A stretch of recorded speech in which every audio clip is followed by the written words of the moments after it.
सुनो भाई, कहते हैं भगवान में बहुत शक्ति है, साधना में बहुत शक्ति, विश्वास होना चाहिए।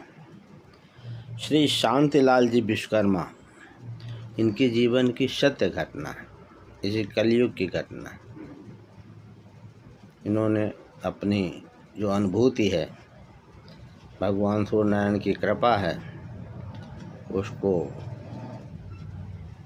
कल्याण प्रेस को प्रेषित किया था। कल्याण के कृपानुभूति अंक में से प्रकाशित किया गया है। उसका शीर्षक है भगवान सूर्य ने नेत्र ज्योति प्रदान की आज के इस वैज्ञानिक युग में भी। वैसे भी कहा गया है, जब आदमी चारों तरफ से निराश हो जाता है, चारों तरफ से निर्बल हो जाता है, तो एक आश भगवान की करता है, क्योंकि वो सबके नियंता है। लिख रहे हैं, चक्षुदाता श्री भुवन भास्कर की अद्भुत कृपा से अब लिखना पढ़ना मेरे लिए आसान हो गया। सूर्य भगवान की मुझ पर विलक्षण कृपा ही नहीं हुई, बल्कि उन्होंने मेरे लिए अंधकार से प्रकाश की ओर जाने का मार्ग भी सुगम बना दिया है। इसीलिए सूर्य को नहाने के बाद हो सके तो जिस समय उगता हो उस समय अर्ध एक लोटा जल जरूर चढ़ाना चाहिए। कोई पैसे खर्चा नहीं, कुछ भी नहीं, लेकिन लाभ 100%।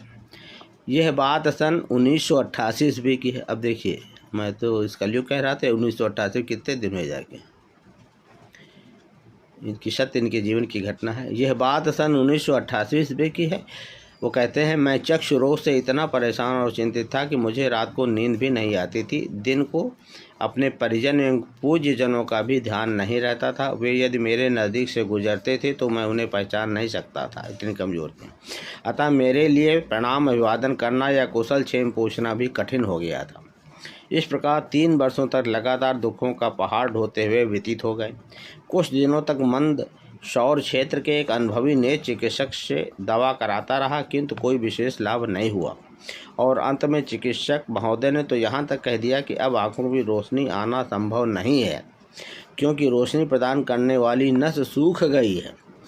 उनके निर्णय को सुनकर मैं स्तब्ध सा रह गया। दुखी मन से किसी तरह वापस अपने घर मांडवी चला गया। ये देखिए, आधुनिक डॉक्टर की बात है, इस विज्ञान युग की। अब देखिए करिश्मा कैसे होता है।